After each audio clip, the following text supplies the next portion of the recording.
ekigo ekyenalza Reverend Father Kennedy Kisambo yasabye abakristo obutagezaako kwesembereza bya kwelaguza mu mwaka guno gwe tuyingidde 2025. Abakkiriza mu Kristo mu makanisa ag'abalokole nabo baaniriza omwaka omujja ne basibula omwaka omukadde. Abasasi baffe bayiseeko mu masinzizo ag'enjawulo. Bwana mukulu w'ekigo kya Nazali Masaka Reverend Father Kennedy Kisambo yennyamidde olw'abazadde abakyalemedde mu ebikolwa eby'okwelaguza ne batuuka n'okubiikiriza abaana. Bw'ona agenda naye musabira ajja kumanya nti naye bwana afuna ekizibu ekimusomooza gy'agenda okukola ki? Okuddukira. Abaana bebateeka emikono gya Katonda yababawa. Ayogedde Mmisa gy'akulembeddemu ku kyalo Kasozi mu ggombolola y'e Buwunga mu disitulikiti y'e Masaka mu maka ga Dr. Betty Mukuŋŋaanya ey'okumalako omwaka. Omukwanaganya wa poliisi n'omuntu wa bulijjo Bukomansimbi Bwire Lubega yakiikiridde Dr. Mukuŋŋaanya nga omubaka bwe yakubiriza abantu okwongera okwekuuma ekirwadde kya COVID-19. Buli kye tukola kyonna tukikole nga tujaguza nga tusanyuka nga tumanyi nti ekirwadde kino kikyaliwo. Ye omusumba Moses Makawo wa Yunivasite y'e Bugema asabye bannayuganda okwerabira okusomoozebwa kwe bayiseemu omwaka oguwedde wabula bakolera emirembe mu mwaka omujja ogulimu okulonda. Bw'otukanga mu buzibu ne mubanga butuuse nga bumaze okutuukawo ojjukirenga nti waliwo ayinza byonna oyo akirabye ekyo naye nakikkiriza kituukirire olwekyo alina ensonga lwaki akkiriza ebijja ebituukirira. Abadde ku kitebe kya disitulikiti y'e Maganjo y'Abadiventi mu kusinza okw'okuggalawo omwaka n'okwaniriza omujja nga yambiddwako omusumba John Kalema owa disitulikiti eyo.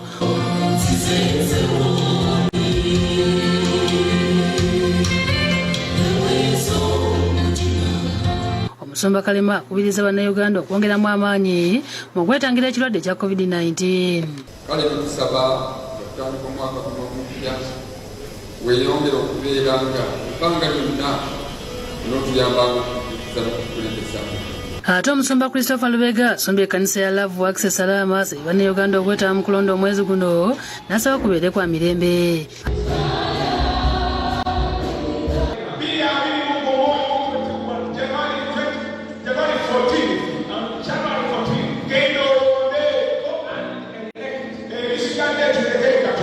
Ayogedde mu kusinza kw'okwaniriza omwaka n'asaba ebyokwerinda okukendeeza ku bukambwe.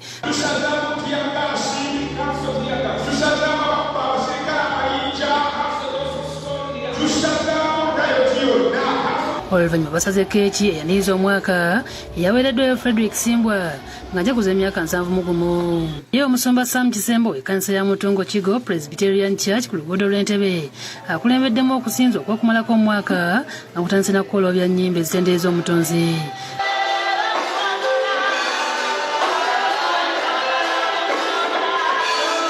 Abakristaayo basabye Katonda abayise bulungi mu mwaka omujja. Omusumba Kisembo asabidde eggwanga n'ensi yonna okutwalizaamu okuvvuunuka ebizibu eby'enjawulo omuli ekirwadde kya COVID-19 obutabanguko ettemu obulyake n'ebirala byonna bisigale mu mwaka gwa 2020.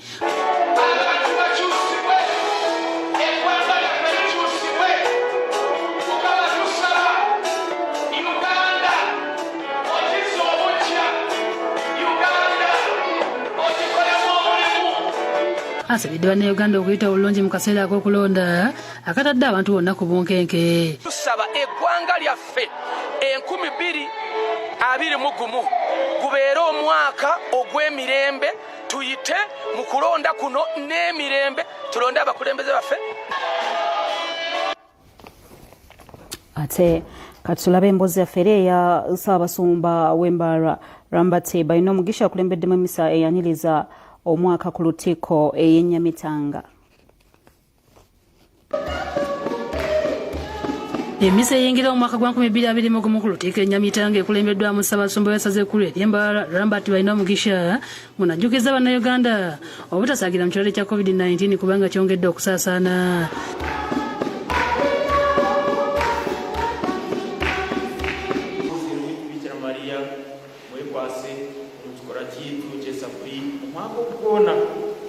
Otarika korona ekagenda tuyanje kyatereera nyobulawe. Ajjukiza abakristo bulijjo okwambala sapuli n'asabira n'ensi yonna okubukalamu emirembe. Ahakusabira ensi yonna Bikira Mariya na Ruhanga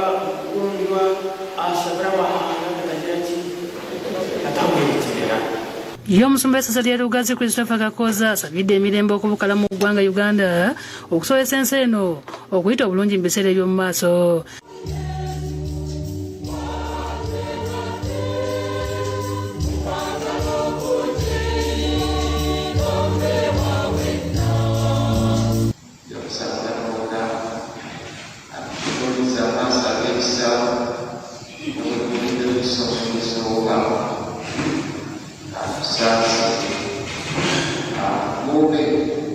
Asabidde n'amaka gonna okubeeramu emirembe kubanga eno y'entabiro ya buli kimu. Abadde akulembedde Mmisa ey'olusooka omwaka mu lukiiko e Lugazi era nga badde yambibwako omukulu w'ekifo kino Reverend Father Ignatius Kibowa. Obubaka bwa kitaffe Paapa bwatuwadde ku lunaku luno nga tutandika omwaka guno, atuwadde ekyo kye tusanga mu kitabo ky'Amasooka.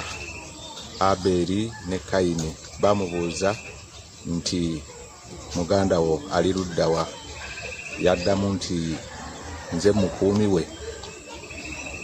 Ekyo buvunaanyizibwa bwaffe ng'Abakristu, ng'abantu ba Katonda, buli omu okubeera omukuumi wa munne. Ate bwana mukulu w'ekitovu Reverend Father Anthony Kakumba Mwanje akulembedde Mmisa y'olusooka omwaka n'asaba gavumenti ekomye okuyimba obuyimbi emirembe nga wakyaliwo abantu ababonaabona. Alaze ebintu ebyenjawulo ebikyasomooza gavumenti omuli enguudo embi, ebbeeyi y'ebirime n'ebirala.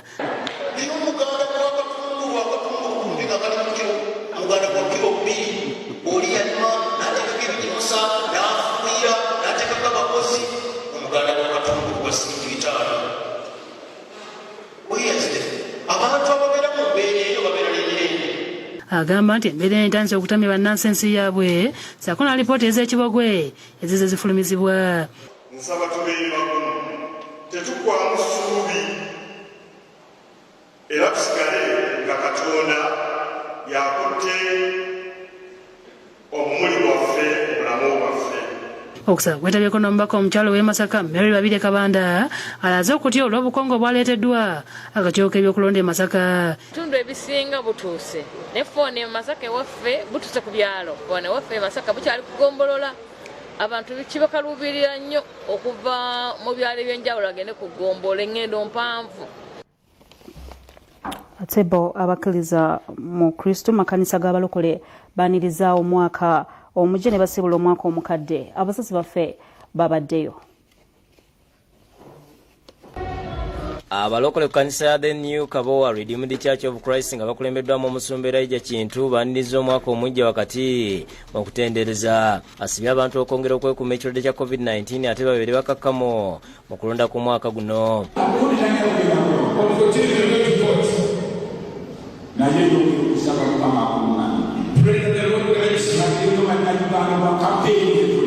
Asabidde eggwanga okubeeramu emirembe.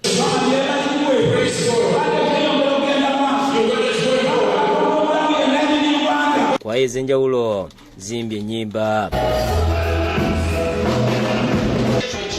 N'abalokole ku kanisa ya Lord's House of Victory Mukono beetabye mu kusinza okwaniza omwaka n'okumalako omukadde. Okusinza kukulembeddwamu omusumba Mawanda George William akuutidde abavubuka okukuuma emirembe n'obutenyigira bikolwa bya kwekalakaasa. Naye omwaka tebatwala mutwale nga bwe tutera kukola, wabula omwaka bagutwala nga bakoze ebyenjawulo abalala bye batasobola kukola. Ne bannaddiini Mubende bakubiriza bannayuganda okujjumbira okulonda omwaka guno nga balonda abo bokka batya Katonda n'okussa ekitiibwa mu ddembe ly'obuntu. Babyogeredde Mmisa ey'okwaniza omwaka ekulembeddwamu Reverend Father Anthony Muwonge ng'ebadde ku kigo kya Our Lady of Fatima e Mubende. Mulonda abo abakkiriza mu Katonda nti ye Katonda yabatonda. Mulonda abo abassa ekitiibwa mu bulamu bwa bannayuganda. Ne Pastor Nsewanyana ow'ekkanisa ya Victory Life Restoration Church yaniriza omwaka n'ategeeza nti gugenda kubeera gwa buwanguzi wadde nga wakyaliwo okusomoozebwa kw'ekirwadde kya COVID-19. Akubiriza abantu okukuuma emirembe mu kulonda.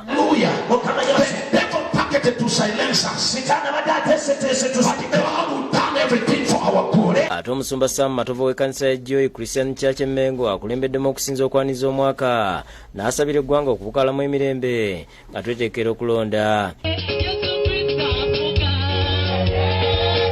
ategeeza ng'abantu be balina okuba bagumiikiriza ate abakuumaddembe abasookerwako bw'atyo n'ayagaliza ensi omwaka omujja ogw'emirembe. Twebaza Katonda atujje wala tugamba nti Ebeneza nga bannayuganda nti Katonda yatusobozesa okuba nga tuyita mu mwaka guno omukadde kati tuguyita mukadde kubanga olwedde tumaze okuba nga tuguyitamu.